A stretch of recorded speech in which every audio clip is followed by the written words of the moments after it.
사무엘하 24장. 주님께서 다시 이스라엘에게 진노하셔서 백성을 치시려고 다윗을 부추기셨다. 너는 이스라엘과 유다의 인구를 조사하여라. 그래서 왕은 데리고 있는 군사령관 요압에게 지시하였다. 어서 단에서부터 브엘세바에 이르기까지 이스라엘의 모든 지파를 두루다니며 인구를 조사하여서 이 백성의 수를 나에게 알려주시오. 그러나 요압이 왕에게 말하였다. 임금님의 주 하나님이 이 백성을 지금보다 100배나 더 불어나게 하여 주셔서 높으신 임금님께서 친히 그것을 보게 되시기를 바랍니다. 그러나 높으신 임금님께서 어찌하여 감히 이런 일을 하시고자 하십니까? 그러나 요압과 군대 사령관들이 더 이상 왕을 설득시킬 수 없었으므로 요압과 군대 사령관들이 이스라엘의 인구를 조사하려고 왕 앞에서 떠나갔다. 그들은 요단강을 건너서 갓 골짜기 한가운데 있는 성읍인 아로엘 남쪽에서부터 인구를 조사하였다. 다음에는 야스의 성읍 쪽으로 갔고 그 다음에는 길앗을 거쳐서 다띠모시 땅에 이르렀고 그 다음에 다냐안에 이르렀다가 거기에서 시돈으로 돌아섰다. 그들은 또 두로 요새에 들렀다가 히윗 사람과 가나안 사람의 모든 성읍을 거쳐서 유다의 남쪽 브엘세바에까지 이르렀다. 그들은 온 땅을 두루다니고 9달 20날 만에 드디어 예루살렘에 이르렀다. 요압이 왕에게 백성의 수를 보고하였다. 칼을 빼서 다룰 수 있는 용사가 이스라엘에는 80만이 있고 유다에는 50만이 있었다. 다윗은 이렇게 인구를 조사하고 난 다음에 스스로 양심의 가책을 받았다. 그래서 다윗이 주님께 자백하였다. 내가 이러한 일을 해서 큰 죄를 지었습니다. 그러나 주님, 이제 이 종의 죄를 용서해 주시기를 빕니다. 참으로 내가 너무나도 어리석은 일을 하였습니다. 다윗이 다음날 아침에 일어났을 때에 다윗의 선견자로 있는 예언자 갓이 주님의 말씀을 받았다. 너는 다윗에게 가서 전하여라. 나 주가 말한다. 내가 너에게 3가지를 내놓겠으니 너는 그 가운데서 하나를 택하여라. 그러면 내가 너에게 그대로 처리하겠다. 갓이 다윗에게 가서 그에게 말하여 알렸다. 임금님의 나라에 7해 동안 흉년이 들게 하는 것이 좋겠습니까? 아니면 임금님께서 왕의 목숨을 노리고 쫓아다니는 원수들을 피하여 3달 동안 도망을 다니시는 것이 좋겠습니까? 아니면 임금님의 나라에 사흘 동안 전염병이 퍼지는 것이 좋겠습니까? 이제 임금님께서는 저를 임금님께 보내신 분에게 제가 무엇이라고 보고하면 좋을지 잘 생각하여 보시고 결정하여 주시기 바랍니다. 그러자 다윗이 갓에게 대답하였다. 괴롭기가 그지없습니다. 그래도 주님은 자비가 많으신 분이니 차라리 우리가 주님의 손에 벌을 받겠습니다. 사람의 손에 벌을 받고 싶지는 않습니다. 그리하여 그날 아침부터 정하여진 때까지 주님께서 이스라엘에 전염병을 내리시니 단에서부터 브엘세바에 이르기까지 백성 가운데서 죽은 사람이 7만 명이나 되었다. 천사가 예루살렘 쪽으로 손을 뻗쳐서 그 도성을 치는 순간에 주님께서는 재앙을 내리신 것을 뉘우치시고 백성을 사정없이 죽이는 천사에게 그만하면 됐다. 이제 너의 손을 거두어라 하고 명하셨다. 그때 주님의 천사는 여부스 사람 아라우나의 타작마당 곁에 있었다. 그때 다윗이 백성을 쳐 죽이는 천사를 보고 주님께 아뢰었다. 바로 내가 죄를 지은 사람입니다. 바로 내가 이런 악을 저지른 사람입니다. 백성은 양떼일 뿐입니다. 그들에게는 아무런 잘못도 없습니다. 나와 내 아버지의 집안을 쳐주십시오. 여부스 사람 아라우나의 타작 마당으로 올라가셔서 거기에서 주님께 제단을 쌓으십시오. 다윗은 갓이 전하여준 주님의 명령에 따라서 그곳으로 올라갔다. 마침 아라우나가 내다보고 있다가 왕과 신하들이 자기에게로 올라오는 것을 보았다. 아라우나는 곧 왕의 앞으로 나아가서 얼굴이 땅에 닿도록 절을 하였다. 그런 다음에 물었다. 어찌하여 높으신 임금님께서 이 종에게 오십니까? 다윗이 대답하였다. 그대에게서 이 타작마당을 사서 주님께 제단을 쌓아서 백성에게 내리는 재앙을 그치게 하려고 하오. 아라우나가 다윗에게 말하였다. 높으신 임금님께서는 무엇이든지 좋게 여기시는 대로 골라다가 제물로 바치시기 바랍니다. 보십시오. 여기에 번제로 드릴 소도 있고 땔감으로는 타작기의 판자와 소의 멍에가 있습니다. 임금님, 아라우나가 이 모든 것을 임금님께 바칩니다. 그리고 아라우나는 또 왕에게 이와 같이 말하였다. 주 임금님의 하나님이 임금님의 제물을 기쁜 마음으로 받아주시기를 바랍니다. 그러나 왕은 아라우나에게 말하였다. 그렇게 해서는 안 돼요. 내가 꼭 값을 지불하고서 사겠소. 내가 거저 얻은 것으로 주 나의 하나님께 번제를 드리지는 않겠소. 그래서 다윗은 은 53개를 주고 그 타작마당과 소를 샀다. 거기에서 다윗은 주님께 제단을 쌓아 번제와 화목제를 드렸다. 다윗이 땅을 돌보아 달라고 주님께 비니 주님께서 그의 기도를 들어주셔서 이스라엘에 내리던 재앙이 그쳤다. 갈라디아서 4장. 내가 또 말합니다. 유업을 잃을 사람은 모든 것의 주인이지만 어릴 때에는 종과 다름이 없고 아버지가 정해놓은 그때까지는 보호자와 관리인의 지배 아래에 있습니다. 이와 같이 우리도 어릴 때에는 세상의 유치한 교훈 아래에서 종노릇을 하였습니다.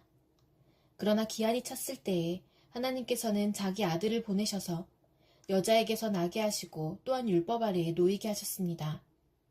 그것은 율법 아래에 있는 사람들을 속량하시고 우리로 하여금 자녀의 자격을 얻게 하시려는 것이었습니다. 그런데 여러분은 자녀이므로 하나님께서 그 아들의 영을 우리의 마음에 보내주셔서 우리가 하나님을 아빠, 아버지라고 부를 수 있게 하셨습니다. 그러므로 여러분 각 사람은 이제 종이 아니라 자녀입니다. 자녀이면 하나님께서 세워주신 상속자이기도 합니다. 그런데 전에는 여러분이 하나님을 알지 못해서 본디 하나님이 아닌 것들에게 종노릇을 하였지만 지금은 여러분이 하나님을 알 뿐만 아니라 하나님께서 여러분을 알아주셨습니다. 그런데 어찌하여 그 무력하고 천하고 유치한 교훈으로 되돌아가서 또다시 그것들에게 종노릇하려고 합니까? 여러분이 날과 달과 계절과 해를 지키고 있으니 내가 여러분을 위하여 수고한 것이 헛될까 염려됩니다. 형제자매 여러분, 내가 여러분과 같이 되었으니 여러분도 나와 같이 되기를 바랍니다. 여러분이 내게 해를 입힌 일은 없습니다. 그리고 여러분이 아시는 바와 같이 내가 여러분에게 처음으로 복음을 전하게 된 것은 내 육체가 병든 것이 그 계기가 되었습니다. 그리고 내 몸에는 여러분에게 시험이 될 만한 것이 있는데도 여러분은 나를 멸시하지도 않고 외면하지도 않았습니다. 여러분은 나를 하나님의 천사와 같이 그리스도 예수와 같이 영접해 주었습니다. 그런데 여러분의 그 감격이 지금은 어디에 있습니까? 나는 여러분에게 증언합니다. 여러분은 할 수만 있었다면 여러분의 눈이라도 빼어서 내게 주었을 것입니다. 그런데 내가 여러분에게 진실을 말하기 때문에 여러분의 원수가 되었습니까? 위에서 내가 말한 사람들이 여러분에게 열심을 내는 것은 좋은 뜻으로 하는 것이 아니라 여러분을 내게서 떼어놓아서 여러분으로 하여금 자기네들을 열심히 따르게 하려고 하는 것입니다. 그런데 그들이 좋은 뜻으로 여러분에게 열심을 낸다면 그것은 내가 여러분과 함께 있을 때뿐만 아니라 언제든지 좋은 일입니다. 나의 자녀 여러분, 나는 여러분 속에 그리스도의 형상이 이루어지기까지 다시 해산의 고통을 겪습니다. 이제라도 내가 여러분을 만나 어조를 부드럽게 바꾸어서 말할 수 있으면 좋겠습니다. 나는 여러분의 일을 어떻게 하면 좋을지 당황하고 있습니다. 율법 아래에 있기를 바라는 사람들이여, 나에게 말해보십시오. 여러분은 율법이 말하는 것을 듣지 못합니까? 아브라함에게 두 아들이 있었는데 한 사람은 여종에게서 태어나고 한 사람은 종이 아닌 본처에게서 태어났다고 기록되어 있습니다. 여종에게서 난 아들은 육신을 따라 태어나고 본처에게서 난 아들은 약속을 따라 태어났습니다. 이것은 비유로 표현한 것입니다. 그 두 여자는 두 가지 언약을 가리킵니다. 한 사람은 시내 산에서 나서 종이 될 사람을 낳은 하갈입니다. 하갈이라 하는 것은 아라비아에 있는 시내 산을 뜻하는데 지금의 예루살렘에 해당합니다. 지금의 예루살렘은 그 주민과 함께 종노릇을 하고 있습니다. 그러나 하늘에 있는 예루살렘은 종이 아닌 여자이며 우리의 어머니입니다. 성경에 기록하기를 아이를 낳지 못하는 여자여 즐거워하여라. 해산의 고통을 모르는 여자여 소리를 높여서 외쳐라. 홀로 사는 여자의 자녀가 남편을 둔 여자의 자녀보다 더 많을 것이다 하였습니다. 형제자매 여러분, 여러분은 이삭과 같이 약속의 자녀들입니다. 그러나 그때의 육신을 따라 난 사람이 성령을 따라 난 사람을 박해한 것과 같이 지금도 그러합니다. 그런데 성경은 무엇이라고 말합니까? 여종과 그 아들을 내쫓아라. 여종의 아들은 절대로 종이 아닌 본처의 아들과 함께 유업을 받지 못할 것이다 하였습니다. 그러므로 형제자매 여러분, 우리는 여종의 자녀가 아니라 자유를 가진 여자의 자녀입니다. 에스겔 31장. 제11년 셋째 달 초하루에 주님께서 내게 말씀하셨다. 사람아, 너는 이집트 왕 바로와 그의 무리에게 이렇게 전하여라. 너의 위험찬 모습을 누구와 비할 수 있겠느냐? 아시리아는 한때 레바논의 백향목이었다. 그 가지가 아름답고 그 그늘도 숲의 그늘과 같았다. 그 나무의 키가 크고 그 꼭대기는 구름 속으로 뻗어 있었다. 너는 물을 넉넉히 먹고 큰 나무가 되었다. 깊은 물줄기에서 물을 빨며 크게 자랐다. 내가 서 있는 사방으로는 강물이 흐르고 개울물이 흘러 들의 모든 나무가 물을 마셨다. 너는 들의 모든 나무보다 더 높게 자랐다. 흐르는 물이 넉넉하여 굵은 가지도 무수하게 많아지고 가는 가지도 길게 뻗어나갔다. 너의 큰 가지 속에서는 공중의 모든 새가 보금자리를 만들고 가는 가지 밑에서는 들의 모든 짐승이 새끼를 낳고 그 나무의 그늘 밑에서는 모든 큰 민족이 자리 잡고 살았다. 내가 크게 자라서 아름다워지고 그 가지들이 길게 자라 뻗친 것은 내가 물 많은 곳에 뿌리를 내렸기 때문이다. 하나님의 동산에 있는 백향목들도 너에 비하면 아무것도 아니다. 잣나무들도 내 굵은 가지들과는 비교가 되지 않고 단풍나무들도 내 가는 가지들만 못하다. 하나님의 동산에 있는 어떤 나무도 너처럼 아름답지는 못하였다. 내가 내 가지들을 많게 하고 너를 아름답게 키웠더니 하나님의 동산에 있는 에덴의 나무들이 모두 너를 부러워하였다. 그러므로 나 주 하나님이 말한다. 그 나무의 키가 커지고 그 꼭대기가 구름 속으로 뻗치면서 키가 커졌다고 해서 그 나무의 마음이 교만해졌다. 그러므로 나는 그 나무를 민족들의 통치자에게 넘겨주고 그는 그 나무가 저지른 악에 맞는 마땅한 벌을 내릴 것이다. 나는 그 나무를 내버렸다. 그래서 문 민족 가운데서 잔인한 다른 백성들이 그 나무를 베어서 버렸다. 그 가는 가지들은 산과 모든 골짜기에 쓰러져 있고 굵은 가지들은 그 땅의 모든 시냇물가에 부러져 있고 세상의 모든 백성이 그 나무의 그늘에서 도망쳐버렸다. 사람들이 이렇게 그 나무를 떠나버렸다. 그 쓰러진 나무 위에 공중의 모든 새가 살고 그 나무의 가지 사이에서는 들의 모든 짐승이 산다. 그것은 물가의 나무들이 다시는 키 때문에 교만하지 못하게 하며 그 꼭대기가 구름 속으로 치솟아 오르지도 못하게 하며 물을 빨아들이는 모든 나무가 자신의 교만에 머물지 못하게 한 것이었다. 그것들은 모두 죽음에 넘겨져서 지하로 내려가고 깊은 구덩이로 내려가는 사람들 속에 들어있게 하였기 때문이다. 나 주 하나님이 말한다. 그 나무가 수월로 내려갈 때에 내가 지하수를 말리고 강물을 막고 흐르는 큰 물을 모두 멈추게 하겠다. 또 내가 레바논 산으로는 그 나무를 애도하여 통곡하게 하겠고 온누리의 모든 나무는 그 나무를 애도하여 시들어 죽게 하겠다. 내가 그 나무를 수올로 내려보낼 때에는 깊은 구덩이로 내려가는 사람들과 함께 그 나무를 그리로 보낼 것이니 그 나무가 수올로 떨어지는 큰 소리를 듣고서 문 민족이 벌벌 떨 것이다.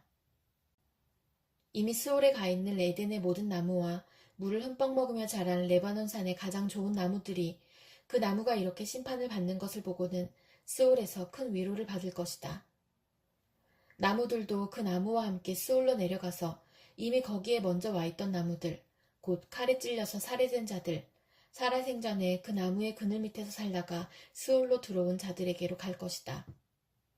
에덴의 나무들 가운데서 어떤 나무가 너처럼 화려하고 컸더냐? 그러나 너도 이제는 에덴의 나무들과 함께 스올로 끌려가서 할례받지 못한 사람들 가운데 섞여 칼에 찔려 죽은 사람들과 함께 누울 것이다. 바로와 그의 백성 모두가 이렇게 될 것이다. 나 주 하나님의 말이다. 시편 79편. 하나님, 이방 나라들이 주님의 땅으로 들어와서 주님의 성전을 더럽히고 예루살렘을 돌무더기로 만들었습니다. 그들이 주님의 종들의 주검을 하늘을 나는 새들에게 먹이로 내주고 주님의 성도들의 살을 들짐승에게 먹이로 내주고 사람들의 피가 물같이 흘러 예루살렘 사면에 넘치게 하였건만 희생당한 이들을 묻어줄 사람이 아무도 없습니다. 우리는 이웃에게 조속거리가 되고 주변 사람들에게 조롱거리와 웃음거리가 되었습니다. 주님 언제까지입니까? 영원히 노여워하시렵니까? 언제까지 주님의 진노하심이 불길처럼 타오를 것입니까? 주님을 알지 못하는 저 이방인들에게나 주님의 진노하심을 쏟아주십시오. 주님의 이름을 부르지 않는 저 나라들 위에 쏟아부어 주십시오. 그들은 야곱을 집어삼키고 그가 사는 곳을 폐허로 만들었습니다. 우리 조상의 죄악을 기억하여 우리에게 돌리지 마십시오. 주님의 긍휼하심으로 어서 빨리 우리를 영접하여 주십시오. 우리가 아주 비천하게 되었습니다. 우리를 구원하여 주시는 하나님, 주님의 영광스러운 이름을 생각해서라도 우리를 도와주십시오. 주님의 명성을 생각해서라도 우리를 건져주시고 우리의 죄를 용서하여 주십시오. 어찌 이방인들이 그들의 하나님이 어디에 있느냐 하면서 비웃게 버려두시겠습니까? 주님의 종들이 흘린 피를 주님께서 갚아주신다는 것을 우리가 보는 앞에서 이방인들에게 알려주십시오. 갇힌 사람들의 신음소리를 주님께서 들어주십시오. 죽게 된 사람들을 주님의 능하신 발로 살려주십시오. 주님, 우리 이웃나라들이 주님을 모독한 그 모독을 그들의 품에다가 7배로 갚아주십시오. 그때의 주님의 백성, 주님께서 기르시는 양떼인 우리가 주님께 영원히 감사를 드리렵니다. 대대로 주님께 찬양을 드리렵니다.